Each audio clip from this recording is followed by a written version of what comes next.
Hello everyone, आज है 3 अप्रैल और आज इस वीडियो में हम बात करने जा रहे हैं संवर्धना मदरसन इंटरनेशनल लिमिटेड के बारे में। काफ़ी बड़ी कंपनी है ये, ऑटो पार्ट्स एंड इक्विपमेंट बनाती है ये कंपनी। और देखा जाए तो कई बार इसने बोनस वगैरह पे किए हैं, जिसकी वजह से इसके शेयर प्राइस कभी बढ़ते नहीं हैं, क्योंकि जब भी शेयर प्राइस बढ़ता है कंपनी बोनस अनाउंस कर देती है, शेयर वापस एडजस्ट हो जाता है।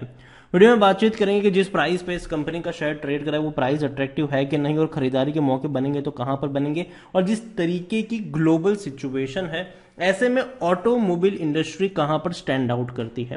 वीडियो को शुरू करें उससे पहले अगर आपने अभी तक चैनल को सब्सक्राइब नहीं किया है तो प्लीज अभी इसे सब्सक्राइब कर लीजिए, क्योंकि आगे भी बहुत सारे वीडियोस हैं जो वो काफी ज्यादा हेल्प करेंगे। आज अगर हम देखें तो 1% की तेजी जरूर है। हालांकि जब बाजार खुला था तो एक झटके में थोड़ी सी गिरावट भी आई थी, लेकिन वापस से रिकवर कर गया। लेकिन धीरे धीरे अभी 1% की तेजी के आसपास ये शेयर ट्रेड कर रहा है। एक महीने में देखो तो गिरावट है 15% से भी ज्यादा की। अब देखिए लगातार गिरा था, 83 रुपीज से लगातार गिरा था, ये 62 पर आ गया। लेकिन अब पिछले 3 दिनों से धीरे धीरे धीरे धीरे करके ये ऊपर की तरफ जा रहा है। पिछले 3 ट्रेडिंग सेशन से यहां पर तेजी है। अगर बात करेंगे पिछले 1 साल की, तो 1 साल में 28 से 29% की गिरावट है। और इससे पहले भी 62 रुपीज के रेंज के आसपास गया था, वहां से बाउंस बैक दिखा दिया था इसने। इस बार भी 62 रुपीज पर गया, वहां से बाउंस बैक दिखा रहा है। तो देखना होगा कि इस बार का बाउंस बैक कैसा होता है, कितना बड़ा होता है, क्योंकि लास्ट टाइम 62 से 74 रुपीज तक गया था। अगेन मैं ये नहीं कह रहा हूं कि इस बार भी जाएगा वहां तक, नहीं, शायद नहीं जाएगा, क्योंकि मुझे लगता है कि बहुत जल्दी थोड़ी बहुत प्रॉफिट बुकिंग भी देखने को मिलेगी आपको बहुत जल्दी यहां पर। अगर हम बात करें कंपनी को लेकर तो वॉल्यूम्स इसके 47 लाख से भी ज्यादा के देखने को मिल रहे हैं। अच्छी क्वांटिटी में शेयर ट्रेड होते नजर आ रहे हैं।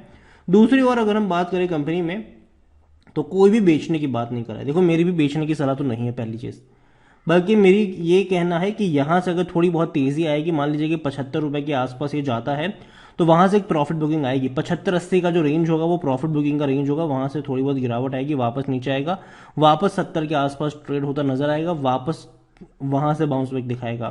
तो कुछ वक्त के लिए ये इसी रेंज में फंसाने वाला है। अगर हम बात करें तो 83% मनी कंट्रोल यूजर कह रहे खरीदारी करो, 17% लोग कह रहे होल्ड करो, बेचने की बात कोई भी नहीं कर रहा है।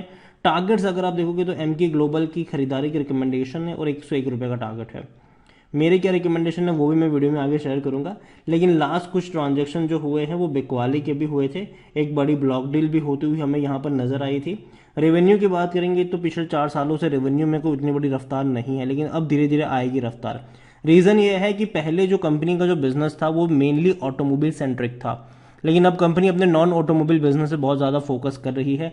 और यही वजह है कि इनके रेवेन्यू अगर आप देखो तो बढ़ रहे हैं। जो रेवेन्यू 16,000 करोड़ थे वो सीधे 20,000 करोड़ पर आ चुके हैं। मतलब रेवेन्यू में बड़ी रफ्तार आ रही है, वो भी क्वार्टरली रेवेन्यू। प्रॉफिट में भी तेजी देखने को मिल रही है। आप देखिए प्रॉफिट बड़ी तेजी से इंक्रीज हो रहे हैं इनके।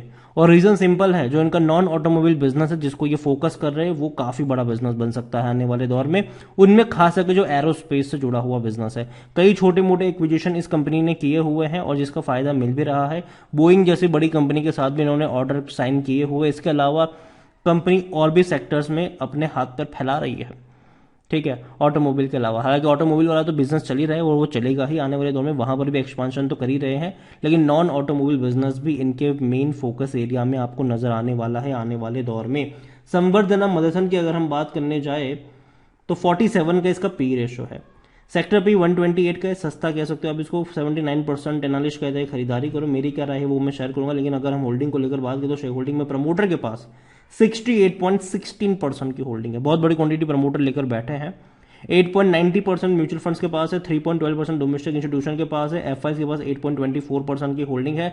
रिटेल और अदर की मिलाकर होल्डिंग बनती है 11.58%, जिनमें से रिटेल इन्वेस्टर्स 6.66% की होल्डिंग लेकर बैठे हैं। हालांकि ये जो डेटा है ये दिसंबर का है, देखना रहेगा कि मार्च में क्या चेंजेस आते हैं, क्योंकि बहुत सारी चेंजेस हुए हैं। एक बड़ी डील भी हमने देखी, ब्लॉक डील भी देखी, और जैसे ही ब्लॉक डील हुई थी शेयर एक झटके में गिरा था। एक झटके में गिरा था शेयर। जिस दिन ब्लॉक डील की खबर आई एक झटके में टूटा था ये। 76 रुपीज से एक ही दिन में 68 पर आ गया था ये। एक ही दिन में काफी बड़ी गिरावट उस ब्लॉक डील की वजह से देखने को मिली थी हमें। लेकिन अब धीरे धीरे लगता है कि कंपनी एक बाउंस बैक की कोशिश कर रहा है, और शायद बाउंस बैक की कोशिश आपको देखने को मिलेगी भी सही। यहां से मुझे लगता है कि 70 रुपए तक ये जाना चाहिए। लेकिन वहां पर जाने के बाद अगेन थोड़ी बहुत प्रॉफिट बुकिंग आएगी, क्योंकि देखो अभी ग्लोबली भी अगर आप देखोगे तो सिचुएशन उतनी ज़्यादा कंट्रोल में नज़र नहीं आ रही है। रीजंस अगर हम देखें तो भैया सिलिकॉन वैली बैंक के बाद डेफिनेटली बैंकिंग सेक्टर में दिक्कत बड़ी ज़रूर है, इंटरेस्ट रेट भी बढ़ रहे हैं और कहीं ना कहीं एक रिपोर्ट्स भी आ रही थी कि 6 अप्रैल इंपॉर्टेंट हो सकता है, कि क्या पता उसके बाद दोबारा आरबीआई अपना रेपो रेट बढ़ा दे। हालांकि चांसेस थोड़े से कम है क्योंकि इंफ्रास्ट्रक्चर की तरफ से बोला गया है, हालांकि सॉरी रियल एस्टेट की तरफ से बोला गया कि भैया मत बढ़ाओ वरना डिमांड में श्रिंक आ जाएगा, और एक्चुअली में वो आ भी रहा है। और ऑटोमोबाइल की अगर हम बात करने जाए तो जिस तरीके से हम सब जानते हैं कि अगर इंटरेस्ट रेट बढ़ता है तो दिक्कत आती है ऑटोमोबाइल सेक्टर में, क्योंकि जो कार लोन है वो महंगी हो जाती है, जिसकी वजह से जो बिक्री है उस पर असर पड़ता है। और मदरसन सुमी की अगर हम बात करें तो ये सिर्फ इंडिया तक सीमित नहीं है। आपको ये इंडियन बाजार तो कंट्रोल में, लेकिन क्या करेंगे, बाहर का जो विदेश बाजार है यहाँ पर इनका सबसे बड़ा बिजनेस चलता है। इनके जो बड़े बड़े क्लाइंट्स हैं वो BMW है, मर्सिडीज है, फॉक्सवैगन है, ऐसे इनके बड़े बड़े क्लाइंट्स हैं। और अगर वहाँ की बिक्री में गिरावट आती है तो कहीं ना कहीं असर यहाँ पर भी पड़ता हुआ नजर आता है। और कहीं ना कहीं मैं मान के चल रहा हूँ कि शॉर्ट टर्म थोड़ा सा पेनफुल हो सकता है, लेकिन फिर भी कंपनी मजबूत है और मैं ये कहूँगा कि शॉर्ट टर्म के लिए ये आपको ट्रेड करता नजर आ सकता है 60 से 80 रुपए की रेंज में।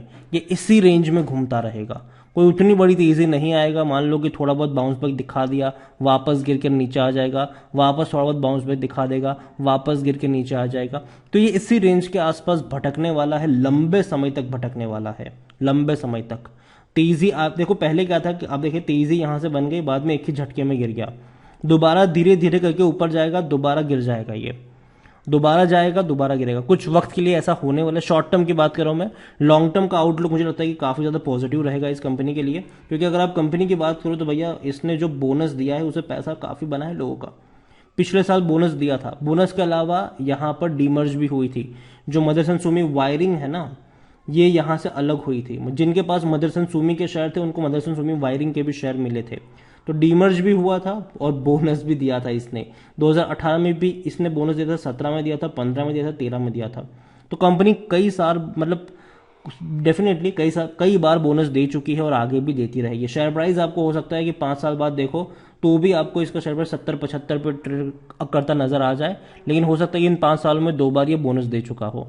तो ऐसा होगा यहाँ पर। और लॉन्ग टर्म का मैं आउटलुक इसका पॉजिटिव मान रहा हूँ। शॉर्ट टर्म में अभी भी जिस तरीके से इंटरेस्ट रेट बढ़ रहा है, जिस तरीके से डिमांड में श्रिंक आया है, कहीं ना कहीं अपने लोग कार लो मतलब जो अपनी गाड़ी के प्लान्स है उसको थोड़े से कैंसिल या डिले करते नजर आएंगे, जिसकी वजह से शॉर्ट टर्म का इंपैक्ट होगा। लेकिन लॉन्ग टर्म का आउटलुक पॉजिटिव है।